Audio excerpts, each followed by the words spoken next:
আজকে 100 বছর বয়স হয়ে গেল, আমার চুল মাথার পেকে গেছে, দাড়ি গালা পেকে গেছে, দাঁত সমস্ত উঠে গেছে, চোখে আর দেখতে পাই না, চোখ ঝাপসা দেখছে, মানজা খান চাড়া হয়ে গেছি, আমি 1 কদম 2 কদম চলতে পারি না।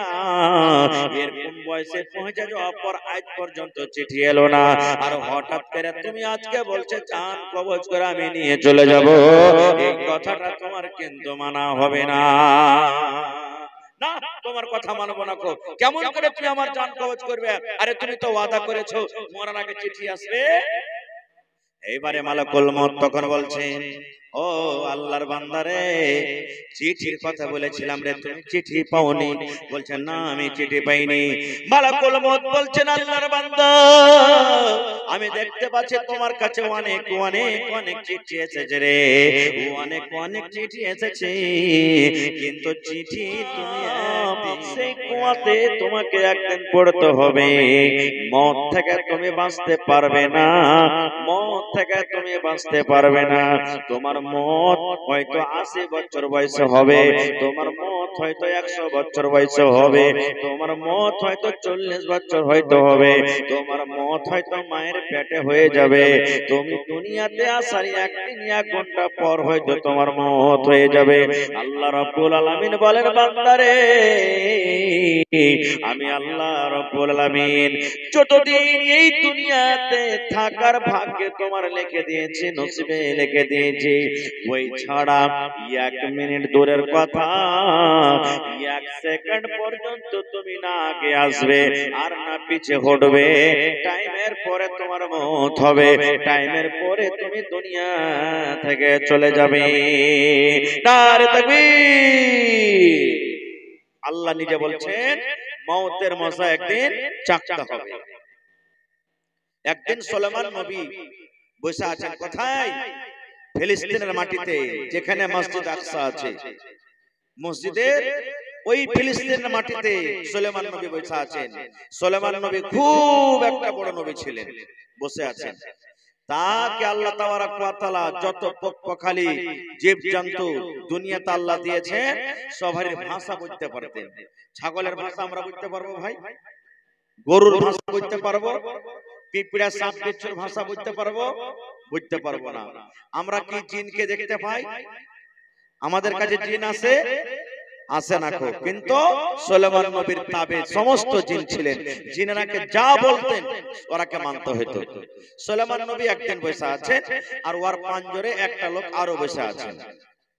এবারে একটা অপরিচিত লোক, যাকে কোনোদিন এলাকাতে দেখা যায়নি, সুলাইমান নবীকে এসে সালাম করলেন, আসসালামু আলাইকুম। সুলাইমান নবী জবাবটা দিলেন, জবাবটা দেওয়ার পর ওখান থেকে ওই লোকটা চলে গেলেন। চলে যাওয়ার পর তখন সুলাইমান নবী পাঞ্জরকার লোক যেটা বসে আছেন ওকে বলছেন, এই এখন যে লোকটা এসেছিল, একে তুমি জীবনে কোনোদিন দেখেছো? বলছে না, দেখিনি। বলছে তুমি একে চিনো? বলছে না, দেখিনি। তো চিনবো কেমন করে? তখন লোকটা বলছে যে সুলাইমান নবী, লোকটা কে যে এসে সালাম দিয়ে চলে গেল? বলছে, আরে খ্যাপা, এটাই হলো মালাকুল মউত, এটাই আজরাইল ফেরেশতা, দেখা করার জন্য এসেছিল। ওই লোকটার কিন্তু ভিতর ঘাবড়ে গেল, আরে এটাই হলো মালাকুল মউত, আজরাইল ফেরেশতা, ওরে আল্লাহ, আর থাকা হবে না, এখন দেখা করে গেল, কোন পাক দেফের মনে হয় চলে আসবে। তখন সুলাইমান নবীকে বলছেন, সুলাইমান নবী, আমি আর ফিলিস্তিনের মাটিতে থাকবো না। কোথায় যাবে? আমাকে হিন্দুস্তানের মাটিতে আমাকে পৌঁছিয়ে দাও। এবারে সুলাইমান নবীর হাতে সবকিছু, জিন যা বলতেন সব হয়তো চোখের পলকে কোথা থেকে কোথায় নিয়ে চলে যেতেন। একটা জিনকে বললেন যে একে হিন্দুস্তানের মাটিতে পৌঁছিয়ে দাও। কয়েকদিনকার রাস্তা, 2 মাস 3 মাসের রাস্তা, 4 মাসের রাস্তা, পৌঁছিয়ে দাও হলো।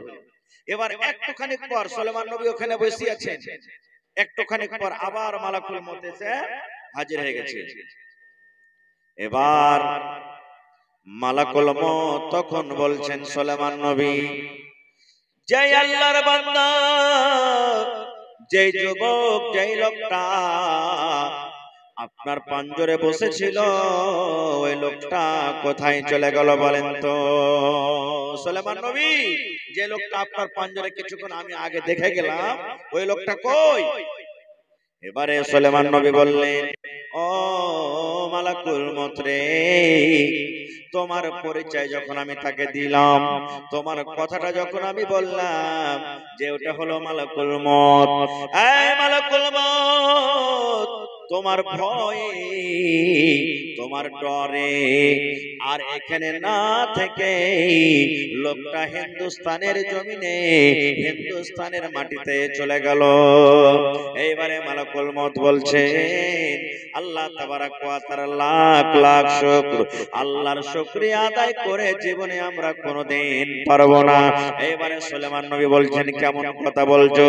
বলছেন সুলেমান নবী, আল্লাহ রাব্বুল আলামিন আমাকে আদেশ করলেন, ও মালাকুল মউত রে, ওই ফিলিস্তিনের জমিনে, ফিলিস্তিনের মাটিতে আমার নবী সুলেমান নবীর পাঞ্জরে যে লোকটা বসে আছে, ওই লোকটার তোমাকে জান কবজ করতে হবে। কখন কবজ করতে হবে, কোথায় করতে হবে? মালাকুল মউত বলছেন, অল্প তার কাছে টাইম আছে, আধ ঘন্টা 1 ঘন্টা মাত্র টাইম আছে। আর ওই লোকটার জমিন, ওই লোকটার জান কবজ হবে ফিলিস্তিনের মাটিতে, কবজ হবে না। ওই লোকটার জান কবজ হবে হিন্দুস্তানের মাটিতে। আমি ভাবা চিন্তাতে পড়ে গেলাম, আল্লাহ রে আল্লাহ, কেমন করে এটা সম্ভব? 3 মাস 4 মাস 5 মাসের রাস্তা, এখনো লোকটা ফিলিস্তিনের জমিনে বসে আছে, আর আমার হাতে মাত্র আধ ঘন্টা 1 ঘন্টা সময় আছে। লোকটাকে কেমন করে আমি হিন্দুস্তানের মাটিতে জান কবজ করব? ওই লোকটার কেমন করে হিন্দুস্তানের মাটিতে আমি জান কবজ করব? এই ভাবা চিন্তা আমি করছিলাম। কিন্তু সুলেমান নবী, এখনই আমি তার জান কবজ করে সাথে সাথে আমি দেখার জন্য এলাম কে ওই লোকটার জান আমি কবজ করলাম। ওই লোকটা আসলে আপনার পাঞ্জরে বসে আছে, ওইটাই লোক না অন্য কোন লোক। তাহলে ভাই, মদ থেকে যদি আমরা পালিয়ে যাই, পালাইতে পারবো? জোরে বলেন, পালাইতে পারবো? আল্লাহ রাব্বুল আলামিন কোরআনে বলেন, আইনা মা তাকুনু ইউদরিকুমুল মাউত ওয়ালাউ কুনতুম ফি বুরুজিন মুশাইয়াদা।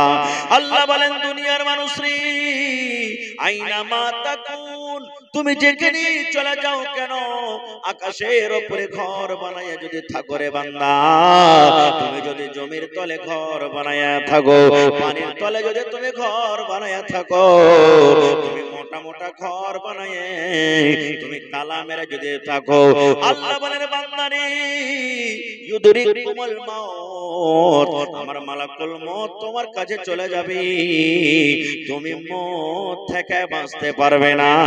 যে জায়গায় তুমি থাকো, মোটা মোটা ঘর করে থাকো, কেলা বানিয়ে থাকো, মউত থেকে তুমি ছুটকারা পাবে না। নারে তাকবীর!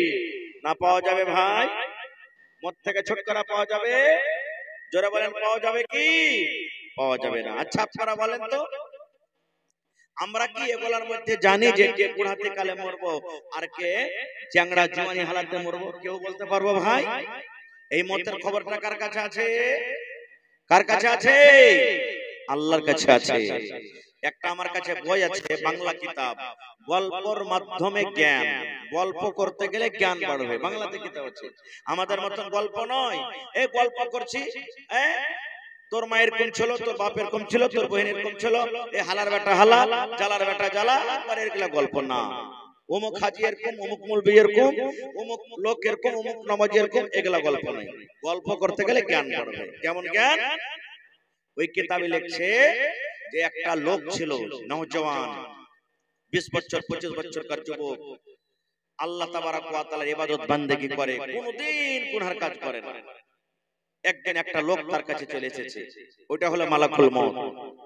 তার কাছে এসে তখন বলছেন, এটা গল্প একটা বোঝার জন্য, তাকে বলছেন যে রে আল্লাহর বান্দা যুবক, তুমি ইবাদত বান্দেগি করছো, চালিয়ে যাও, কিন্তু তুমি যখন মরবে, মরার আগে তোমার কাছে একটা চিঠি আসবে। যখন ওই চিঠিটা তুমি পেয়ে যাবে, তখন তুমি মনে করবে যে আমার দুনিয়ার টাইম শেষ, আমি এখন দুনিয়া থেকে চলে যাব। কি বলে গেলেন লোকটা? যে যুবক তোমার বয়স এখন 25 বছর কার, যখন তুমি মরবে মরার আগে তোমার কাছে একটা চিঠি আসবে, ওই চিঠিটা যখন তুমি পাবে তখন মনে করিও আর দুনিয়াতে আমি বাঁচব না। এবার ওই ছেলেটা কি করতে লাগলো, আরে মরার আগে যখন আমার কাছে একটা চিঠি আসবে তো এত কষ্ট করে এই বয়সে নামাজ রোজা করার দরকার কি, দুনিয়ার যত গুনাহ সব করতে শুরু করব। মরার আগে তো চিঠি আসবে, যখন চিঠি আসবে তখন ভালো কাজ করতে লাগবো, তাওবা ইস্তিগফার করতে লাগবো, ভালো কাজ করতে লাগবো, সব গুনাহ ছেড়ে দিব। এখন তো দুনিয়ার মজাটা নিয়েলি, মদ পান করতে লাগলো, জেনা করতে লাগলো, মিথ্যা কথা বলতে লাগলো, নামাজ রোজা ছেড়ে দিল, দুনিয়ার সব গুনাহ করতে লাগলো। এই করে করে তার বয়স 25 হলো, 30 হলো, 35 হলো, 40 হলো, 50 হলো, 60 হলো, 70, 80, 100 বছর হয়ে গেল, কিন্তু চিঠি তার কাছে কিন্তু আসে না। 80 বছর, 60 বছর বয়স হয়ে গেল, এমন টাইম হয়েছে মাথার চুল পেকে গেল, দাড়ি পেকে গেল, চোখে ঝাপসা দেখতে লেগেছে, কোমর ঝুঁকে গেছে, চামড়া টানছে 1 ইঞ্চি বেড়ে চলে আসছে, এরকম বুড়া কালে হয়ে গেছে, কিন্তু চিঠি আসে না। হঠাৎ করে রে একদিনকার ঘটনা রে বন্ধু, যে লোকটা বলে গেছিলেন একদিন তোমার কাছে চিঠি আসবে, চিঠি আসবে, চিঠি আসবে, আল্লাহর বান্দা রে, যখন তোমার কাছে চিঠি আসবে তখন তুমি মনে করবে আর দুনিয়াতে আমি বাঁচবো না। ওই লোকটা কিন্তু এসে হাজির হয়ে গেছে, হাজির হয়ে যাওয়ার পর বলছে আল্লাহর বান্দা রে, তোমার বয়স 100 বছর হয়ে গেছে রে বান্দা, এখন তোমাকে দুনিয়া থেকে যেতে হবে, দুনিয়ার জীবন তোমার শেষ হয়ে গেল রে, দুনিয়ার হায়াত তোমার শেষ, এখন তোমার জান কবজ করে নিয়ে চলে যাব। ওই বুড়া লোকটা বলছেন, রে আল্লাহর বান্দা, তুমি মিথ্যা কথা কেন আমার সাথে করেছো, মিথ্যা ওয়াদা কেন তুমি আমার সাথে করেছো রে আল্লাহর বান্দা, তুমি তো আগে বলে গেছিলে যখন আমার বয়স 25 বছর বয়স ছিল তখন তুমি আমার সাথে ওয়াদা করেছিলে যে যখন তুমি মরবে দুনিয়া ছাড়বে, মরার আগে তোমার কাছে একখানা চিঠি আসবে, ওই চিঠিখান যখন তুমি পেয়ে যাবে তখন তুমি মনে করিও এই দুনিয়াতে আর আমি থাকবো না। রে আল্লাহর বান্দা, আমি 25 থেকে আজকে 100 বছর বয়স হয়ে গেল, আমার চুল মাথার পেকে গেছে, দাড়ি গালা পেকে গেছে, দাঁত সমস্ত উঠে গেছে, চোখে আর দেখতে পাই না, চোখ ঝাপসা দেখছে, মানজা খান চাড়া হয়ে গেছে, আমি 1 কদম 2 কদম চলতে পারি না। এরকম বয়সে পৌঁছে যাওয়ার পর আজ পর্যন্ত চিঠি এলো না, আর হঠাৎ করে তুমি আজকে বলছে জান কবজ করে আমি নিয়ে চলে যাব, এই কথাটা তোমার কিন্তু মানা হবে না। না, তোমার কথা মানবো না। কেমন করে তুমি আমার জান কবজ করবে? আরে তুমি তো ওয়াদা করেছো মরার আগে চিঠি আসবে। এইবারে মালাকুল মউত তখন বলছেন, ও আল্লাহর বান্দা রে, চিঠির কথা বলেছিলাম রে, তুমি চিঠি পাওনি? বলছেন না, আমি চিঠি পাইনি। মালাকুল মউত বলছেন, আল্লাহর বান্দা, আমি দেখতে পাচ্ছি তোমার কাছে অনেক অনেক অনেক চিঠি এসেছে রে, অনেক অনেক চিঠি এসেছে, কিন্তু চিঠি তুমি একদিনও পড়া দেখোনি, একদিনও তুমি পড়া দেখো রে আল্লাহর বান্দা, চিঠি তুমি একদিনও কিন্তু পড়া দেখোনি। এবার ওই লোকটা বলছেন, না আমার কাছে চিঠি আসেনি, আমি কেমন করে পড়বো? এবারে মালাকুল মউত বলছেন, আল্লাহর বান্দা, আমি যখন তোমার কাছে এসেছিলাম তোমার কি তখন মাথার চুল পেকেছিল? বলছেন না, আমার তখন মাথার চুল পাকেনি। বলছে এখন তোমার মাথার চুল কি পেকেছে? বলছে হ্যাঁ। বলছে বান্দা রে, এটা হলো এক আল্লাহর তরফ থেকে চিঠি, যে তো যখন আমি এসেছিলাম তোমার মাথার চুল পাকেনি, এখন তোমার মাথার চুল পেকেছে, ইয়ার মানে এটা আল্লাহ রাব্বুল আলামিনের তরফ থেকে চিঠি। আরে আল্লাহর বান্দা, যখন আমি তোমার কাছে এসেছিলাম তোমার দাঁতগুলো ভালো হয়েছিল, দাঁত তোমার মজবুত ছিল না? ছিল না। বলছে হ্যাঁ আমার ভালো ছিল। বলছে এখন দাঁত দেখো তো মুখের ভিতরে দাঁত আছে নাকি? বলছে না, একটাও দাঁত নাই, সব দাঁত উঠে গেছে। এইবারে মালাকুল মউত বলছেন, আল্লাহর বান্দা রে, এটা হলো আল্লাহর পক্ষ থেকে একটা চিঠি, এটা আল্লাহর পক্ষ থেকে একটা চিঠি। এই দাঁত উঠে যাওয়ার মানে আখিরাতের দিকে তুমি এগিয়ে গেছো, আখিরাতের দিকে তুমি এগিয়ে গেছো। বান্দা রে, আমি যখন তোমার কাছে এসেছিলাম তোমার কোমরটা কি সোজা হয়েছিল না কোমরটা পড়ে গেছিল? বলছে সোজা হয়েছিল। বলছে বান্দারে এখন তোমার কোমর টেড়া হয়ে গেছে, তুমি সোজা হয়ে আর চলতে পারো না, হাঁটতে পারো না। ইয়ার মানে এটাও আল্লাহ রাব্বুল আলামিনের পক্ষ থেকে একটা চিঠি। এত চিঠি আসা পর তুমি বলছো আমার কাছে চিঠি আসেনি, চিঠি আসেনি। মানা হবে না রে, হবে না, হবে না। বন্ধুরে আমার ওই পাপের গুনার অবস্থায় তার জান কবজ করে নিয়ে চলে গেলেন। নারে তাকবীর। আমরা কেউ জানি যে কে নেকির হালাতে মরবো, কে গুনার হালাতে মরবো? জানি ভাই? জানি কি? কোরআন মাজিদ একটা সূরা আছে, ওই সূরাটার নাম সূরা লুকমান। সূরাটার নাম কি? সূরা লুকমান। দেখবেন বাড়িতে খুলে যারা পড়তে জানেন, শেষের দিকে এখানে একটা ঘটনা আছে, ঘটনাটা আমি বলবো না, টাইম খুব শর্ট। শেষের দিকে 5টা কোরআনে আল্লাহ তাবারক ওয়া তাআলা শেষের আয়াতে কথা বলেছেন। 5টা কথা। কি কথা? 5টা কথার মধ্যে 1 নম্বর কথা আল্লাহ তাবারক ওয়া তাআলা বলে দিয়েছেন, ইনদাহু ইলমুস সাআ, কিয়ামত কখন হবে আল্লাহ ছাড়া জানে না। কিয়ামতের খবর আল্লাহ ছাড়া কারোর কাছে নাই। কিয়ামত কখন হবে আল্লাহর কাছে ইলম আছে। এবার আল্লাহ রাব্বুল আলামিন বলেন বান্দারে 5টার মধ্যে আরো একটা খবর আছে। আল্লাহ রাব্বুল আলামিন যেটা নিজের কাছে রেখেছেন দুনিয়ার কোনো মানুষকে দেয়নি। মানুষের মত কখন হবে এবং মানুষ কোন জায়গাতে গিয়ে মরবে। আমি যদি জানি অমুক জায়গাতে আমি গিয়ে মরবো, ওই জায়গাতে যাবো ভাই? যাবো কি ওই জায়গাতে? কেউ যাবো না আমরা।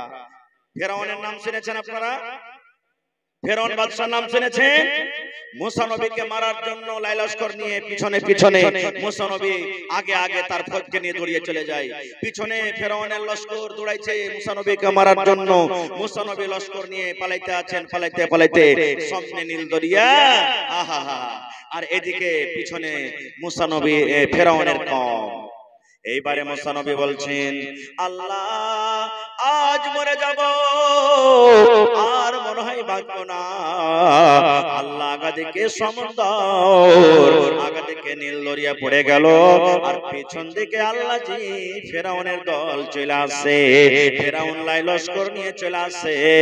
আল্লাহ আজকে আমরা সমুদ্রে গেলে ডুবে মরে যাব, আর জীবনটা বাঁচবে না। আর যদি আমরা এই জায়গাতে দাঁড়িয়ে থাকি তবে আল্লাহ জি আজকে ফেরাউন আমাদেরকে শেষ করে দেবে। কিন্তু মুথায়াতের মালিক কে?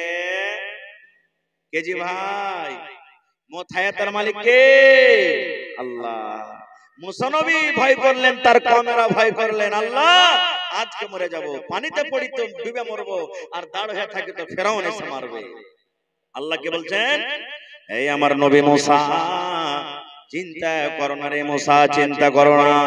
বিসমিল্লাহ বলে তোমার হাতে যে লাঠি আছে, যে আসি আছে, এই লাঠিটাকে তুমি পানিতে মারো, তোমার জন্য আমি আল্লাহ রাব্বুল আলামিন রাস্তা করে দিব।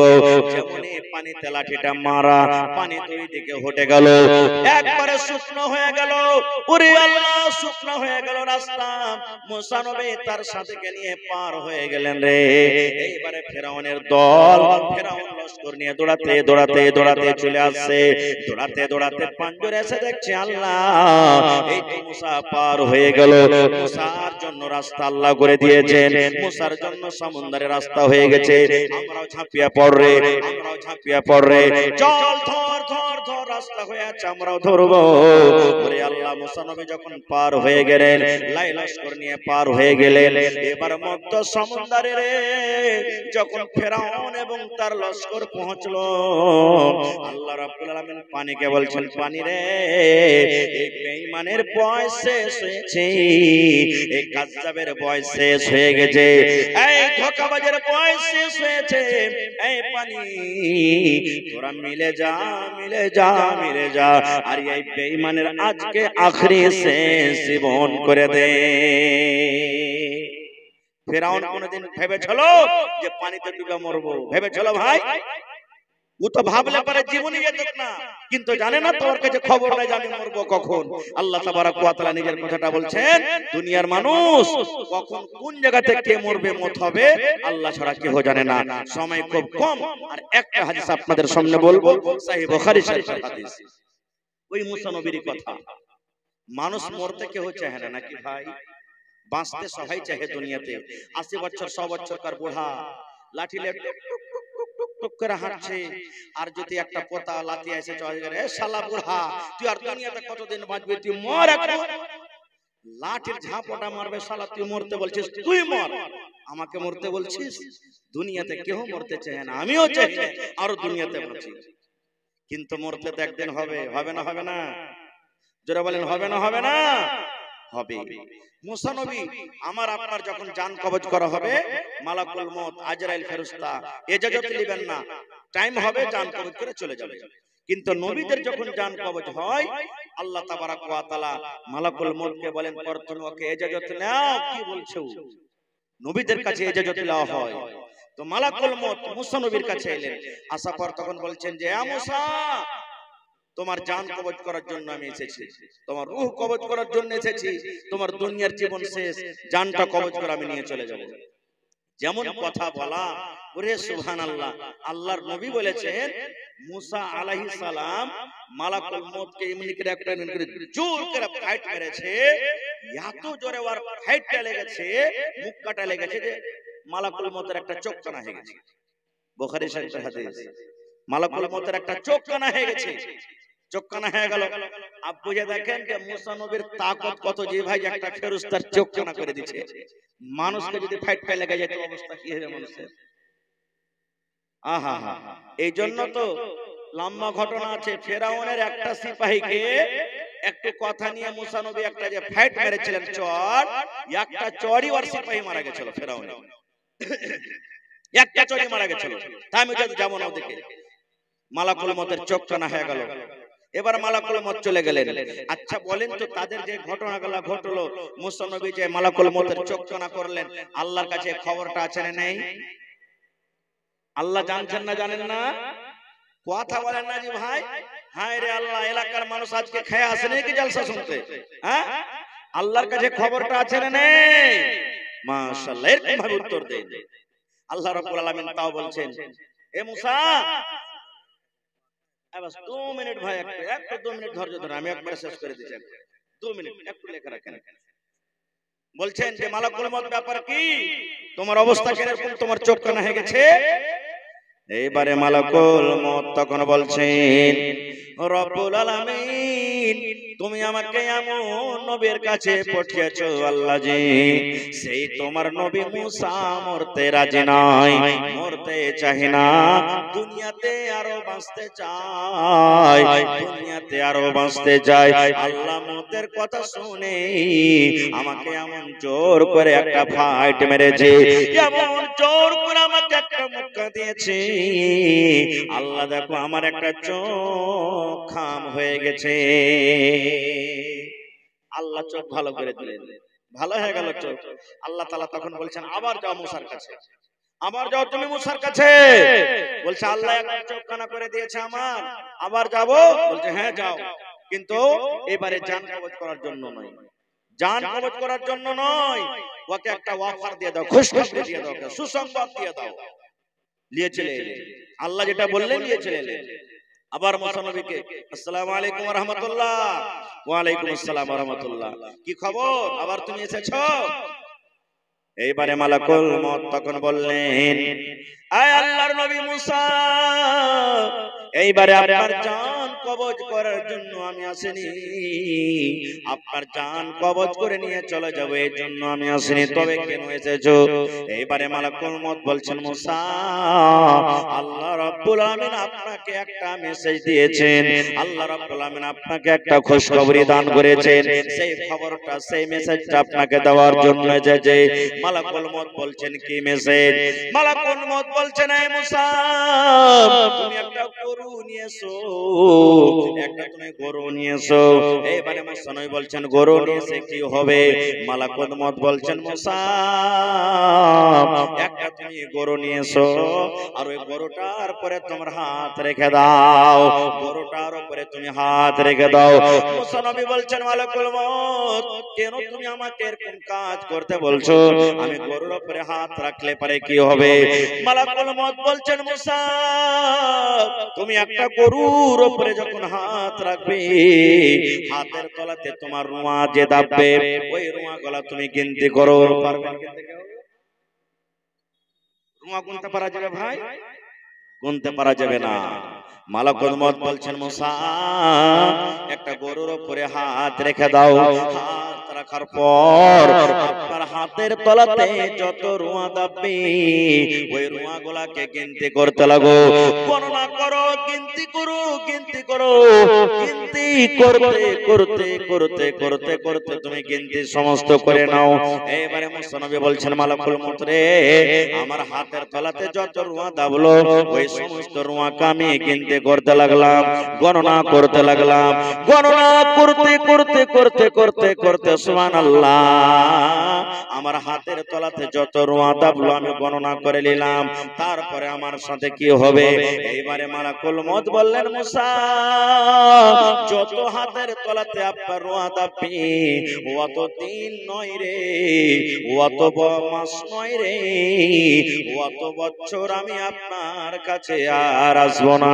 আপনার হাতের তলাতে যত রুয়া দাববে অত বছর আপনি দুনিয়াতে বাঁচবেন, অত বছর আল্লাহ আপনার হায়াত বাড়িয়ে দিয়েছেন, অত বছর আপনি দুনিয়াতে বেঁচে থাকবেন।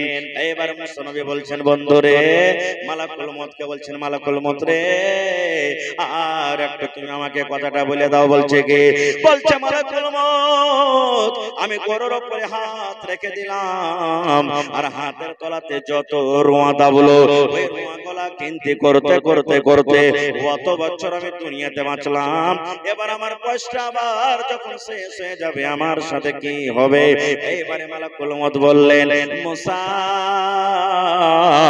কত বছর দুনিয়াতে বাঁচার পর আমি মালাকুল মউত আসবো, আর আসার পর আপনার জান কবজ করে আমি নিয়ে চলে যাব।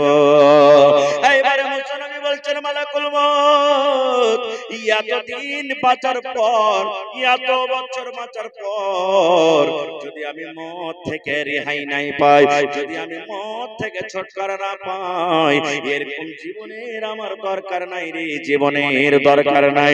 এসো এসো তুমি আমার জান কবজ করে নিয়ে চলে যাও। নারে তাকবীর। ভাই মুসলমান তাহলে মওত থেকে নবীরাও বাঁচতে পারেনি, আমরা পারবো ভাই? জোরে বলেন পারবো? রাজা বাদশারা বাঁচতে পারেনি। একটা রাজার কথা বলছি আপনাকে, সাদ্দাদ একটা বাদশা, খুব বড় জাবির জালিম বাদশা। ও নিজে আল্লাহ দাবি করেছিল আর দুনিয়াতে জান্নাত বানালছিল।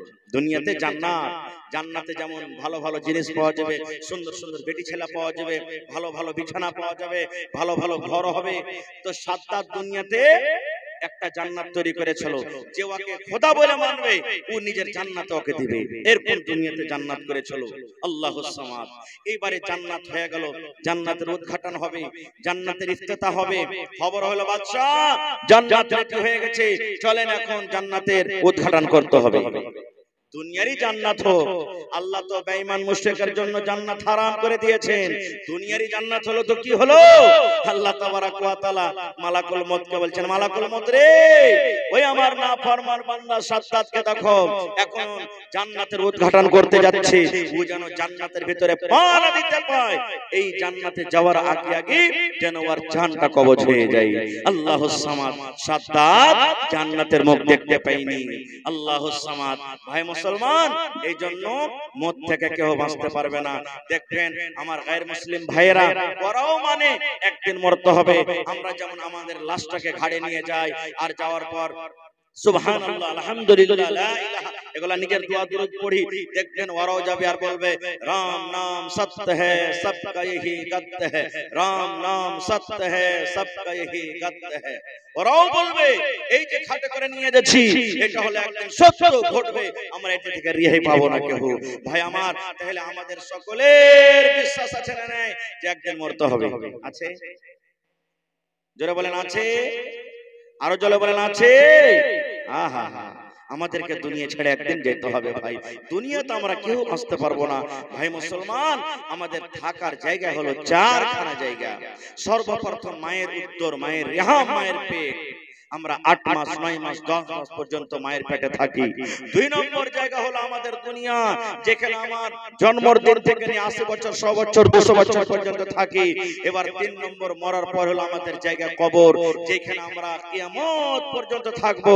আর তারপরে 4 নম্বর জায়গা হবে জান্নাত কিংবা জাহান্নাম, যেখানে সারা জীবনের মতো থাকতে হবে। এরকম মেলায় কথা আছে ভাই, আমার টাইম কিন্তু খুব শর্ট, আল্লাহ হায়াতে রাখেন। এই বিষয় নিয়ে আবার কোনদিন আলোচনা করব। তবে ভাইরে, মত একদিনই আছে, মত একদিন আসবে, মত থেকে কেউ ছুটকারা পাবো না, নর হোক কিংবা নারী হোক। ইউসুফ নবীকে আল্লাহ তাবারক ওয়া তাআলা এত সৌন্দর্য দান করেছেন। সহিহ মুসলিম শরীফের হাদিস, আল্লাহর নবী বলেছেন গোটা পৃথিবী মিলিয়ে আল্লাহ তাবারক ওয়া তাআলা অর্ধেক রূপ ইউসুফ নবীকে দান করেছিলেন। আর অর্ধেক রূপ গোটা পৃথিবীর মানুষকে আল্লাহ তাবারক ওয়া তাআলা দিয়েছেন। ভাই, আমাদের মধ্যে একটু একটু কোনি বরাবর করে রূপ পেয়েছি, তার মধ্যে দেখেন এক একটা সুন্দর ব্যক্তি কত, ওরে আল্লাহ, আমাদের দেখতে দেখতে চোখের তারা ফেটে যায় আর বলে এত কি আল্লাহ সুন্দর করেছে একেরে। তাহলে মুসা নবী কত সুন্দর ছিলেন ভাই। আর মুসা নবী সুন্দর কত ছিলেন, কোরআনে একটা সূরা আছে, সূরা ইউসুফ। ইউসুফ সূরা পড়ে দেখবেন যে ওয়ার সৌন্দর্য, ওয়ার রূপ, ওয়ার চেহারা, ওয়ার বডি দেখে বিবি জুলাইখা বাদশার স্ত্রী দিওয়ানা পাগল হয়ে গেছিলেন। আস্তে আস্তে আস্তে কথাগুলো ছড়িয়ে গেল, আরে দেখ রে দেখ, দেখ রে দেখ, বাদশার স্ত্রী একটা গোলামের পিছে পাগল হয়ে গেছে। মানে ইউসুফ তো গোলাম না ছিল তখন, তার গোলামের পিছে পাগল হয়ে গেছে। মানুষেরা বলে না যে মহিলাদের 36টা কল্লা, কারণ বিবি জুলাইখা বলছে থামরে লিস্টি লাগানিরা তোরাকে আমি দেখাচ্ছি, আমাকে তোরা রাগাবি যে জুলাইখা পাগল হয়ে গেছে, দেখ তোরাকে আমি কি মজা চাখাচ্ছি তোরাকে। একদিনকার ঘটনা দেখবেন, কোরআনের কথা বলছি, ইউসুফ সূরা পড়ে দেখবেন। একদিনকার ঘটনা, কিছু মহিলাকে বিবি জুলাইখা দাওয়াত করেছে নিজের বাড়িতে, বুবুরে অমুক দিন অমুক টাইমে তোমরা আমার বাড়িতে চলে আসবে। সব দাওয়াত খেতে মহিলারা হাজির হয়ে গেছে। এবার ইউসুফ নবী তো সুন্দর, আর ভালো কাপড় পিনধেলে আরো সুন্দর লাগবে না, লাগবে না ভাই? জোরে বলেন, লাগবে না, লাগবে না? ওরে আল্লাহ, বিবি জুলাইখা এত সুন্দর করে সেদিন ওকে সাজালছে আর কাপড় পিনধেছে। ওরে সুবহানাল্লাহ, এমনি তো রূপ আল্লাহ দিয়েছেন, আরো সৌন্দর্য তার বেড়ে গেছে। আর প্রত্যেক বেটি ছেলেকে টেবিলে কিংবা বেঞ্চে কুরসিতে একটা করে ফল আর এখানে করে চাকু দিয়েছে বিবি জুলাইখা কাটার জন্য। আর বলে দেখে, শোন, যতক্ষণ পর্যন্ত আমি অর্ডার না করব ততক্ষণ কেউ ফল কেটে খাবি না। আমি আদেশ করব যখন কেটে খা তখন কাটবি, কাটবি। এইবারে সব ফল যখন দেওয়া হয়ে গেছে, ইউসুফ নবীকে বিবি জুলাইখা বললেন যে এখন তুমি হাঁটো পেন্ডালের ভিতর দিয়ে, এই মজলিস দিয়ে তুমি একবার হাঁটো, হাঁটো। ওরে আল্লাহ, হাঁটতে শুরু করেছে। এদিকে বিবি জুলাইখা বলছেন, এই বুবুরা, এখন তোমরা ফল কাটা খাও, এখন ফল কাটো। আল্লাহুস সামাদ, ফল কাটতে লেগেছে আর সামনে দিয়ে ইউসুফ নবী হাঁটছে। এবার ফলকে কাটবে, তার রূপ চেহারা দেখে হাঁ করে সব দেখতে লেগেছে ইউসুফ নবীর দিকে, আর এদিকে ফল কাটছে, চাকু দিয়ে ফল কাটছে। আল্লাহুস সামাদ ওর রূপ দেখে, সৌন্দর্য দেখে ফল কি ঘোড়ার ডিম কাটবে, ইউসুফ নবীর চেহারা দেখে সব নিজের নিজের লোক কাটে বসে আছে, রক্ত বইছে লোক দিয়ে। এবার ইউসুফ নবী যখন চলে গেলেন, তখন বিবি জুলাইখা যে, রে বুবুরা, তোমরা যে আমাকে রাগাচ্ছিলে যে বিবি জুলাইখা গোলামের পিছে পাগল হয়ে গেছে, তো তোমরা কি করছো দেখো, ফল কাটতে দিয়েছি না লোক কাটতে দিয়েছি? ওরে আল্লাহ, কি হয়ে গেল দেখো, আমরা তো লোক কাটে বসে আছি। তখন বলছে, বুবুরে, তোমরা এক নজর দেখতে গিয়ে যদি লোক কাটে বসে থাকো, আমার বাড়িতে 24 ঘন্টা থাকছে, আমার সামনে ঘুরছে, আমার মনটা কেমন হইতে পারে? তাই তুমি বলছেন সুবহানাল্লাহ, হয়নি, হবে না, হতে পারে না আমার নবীর সাথে কারো তুলনা। তুলনা। ইউসুফকে দেখে যারা আঙ্গুল কেটেছে তারা কে আমার নবীর রূপ দেখেছে। আরে দেখতো যদি কেটে দিত, আরে দেখতো যদি কেটে দিত কলিজাখানা, হয়নি হবে না হতে পারে না আমার নবীর সাথে কারো তুলনা। নারে তাকবীর। এরকম নবীও দুনিয়াতে বেঁচে আছেন নেই ভাইরে। তাহলে আমার আজকে স্টেজে আসার উদ্দেশ্য দুটো, আপনাদেরকে কিছু দিব আর আপনাদের কাছ থেকে এই মাদ্রাসার জন্য কিছু নেব। আমাদের যেটা পালা ছিল আমার দিয়ে দিলাম, আল্লাহ যতদূর তৌফিক দিয়েলেন। এখন আপনাদের পালা আছে ভাই, মওতকে স্মরণ করে একদিন মরতে হবে। মওতের পর আরেকটা দুনিয়া আছে, যেই দুনিয়াটা হলো আসল দুনিয়া, যে জীবনটা হলো আসল জীবন। আল্লাহ তাবারাক ওয়া তাআলা কোরআনে বলছেন, মানুষরা যখন আখিরাতকে দেখবে আর নেকি কম জাহান্নাম দেখবে, তখন বলবে আল্লাহ তুমি দুনিয়াতে একবার আমাকে আর যেতে দাও। আর দুনিয়াতে যাব, যা জমিন জায়গা বাড়ি ঘর সেই সম্পত্তি সবকে বিক্রি করে ভালো আমল করে নেককার হয়ে দুনিয়া থেকে আসবো। আল্লাহ তুমি একবার জীবন দাও। কিন্তু জীবন পাওয়া যাবে ভাই, দ্বিতীয় জীবন পাওয়া যাবে। আমাদের মধ্যে কার মা কার বাপ কত লোক কবরের ভিতরে শুয়ে আছেন বলেন। কতটি লোক আমরা মাসে, 2 মাসে, হপ্তাতে, বছরে তার জন্য আমরা দোয়া করতে যাই, জিয়ারত করতে যাই, কেউ যাই না, ডরে যে নেজেস নেবে শালা হারামি, যাইতে গেলি হয়তো কবর থেকে ভূত উঠে চলে আসবে, আমরা যাই না। এরকম আমি আপনিও মরে যাব, কেউ দেখবে না ভাই। এই জন্য নিজের আমল নিজের তৈয়ারি আপনাকে করতে হবে। মওত আসার আগে মওতের তৈয়ারি আমাদেরকে করে যেতে হবে। তবে দেখি আজকের জালসাতে কোন এমন আল্লাহর বান্দা আছেন মাদ্রাসার জন্য 1 লাখ টাকা দান করবেন? 1 টাকা দিবেন তো নিয়ে নেব, আলহামদুলিল্লাহ। 1 লাখ টাকা। কেউ এমন আল্লাহর বান্দা আছেন মাওলানা মাদ্রাসাতে একটা রুম আমি একলাই বানিয়ে দেব, যা খরচা লাগবে একলাই বানিয়ে দিয়ে দেবো আমি রুম, যে 6 মাসে বানাই বছরে বানাই। দেখি কোন আল্লাহর বান্দা আছে এই মাদ্রাসার জন্য 1 ডিসমিল 1 কাঠা জমিন আশেপাশে থাকে কিংবা মাঠে আছে, বিক্রি করে যা হবে আমি দিয়ে দেব। দেখি একটা লোক 50,000 টাকা, একটা লোক 25,000 টাকা, 5টা লোক 10,000 10,000 করে, এবং 10টা লোককে আমি দেখবো আল্লাহুস সামাদ 5,000 করে, এবং 30টা লোক 30 পারা কোরআন। কোরআনের দাম আল্লাহ ছাড়া কেউ দিতে পারবে না। তবে ভাই এই কোরআনকে পড়ার জন্য, বাচ্চারাকে কিনে দেওয়ার জন্য 1 টাকার 1000 30টা লোককে দেখবো, দেখি কোন আল্লাহর বান্দা আছেন। এই আমার দেখেন হাফিজ সাহেব, মাশাআল্লাহ, জি আহা হা, দুলাল ঠিকাদারের দোস্ত কাঠিয়ার মানসাহি থেকে এসেছেন। তাহলে দুলাল ঠিকাদার ভাই এখানে থাকেন, তো আপনিও আছেন আর 10 টাকা এক প্রশ্নতে নিয়েছেন ভাই, সালাম মুসাফা করব। মাশাআল্লাহ। এই 200 টাকা দিলেন, একটা বহিন আমার 200 টাকা,